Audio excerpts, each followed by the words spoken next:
So as you can see, this is the closest part of the shower where it's getting wet constantly.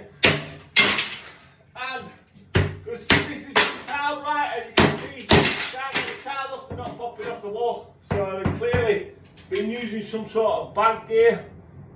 This is definitely not bucket gear. This is about 25-year-old this. No tanking, no knackers.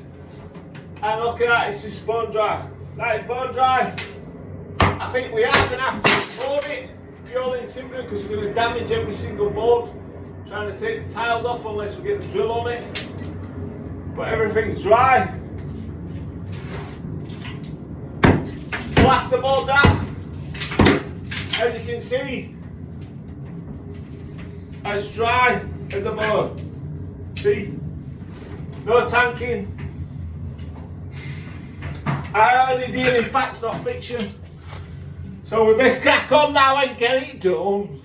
Miss Bad Boss.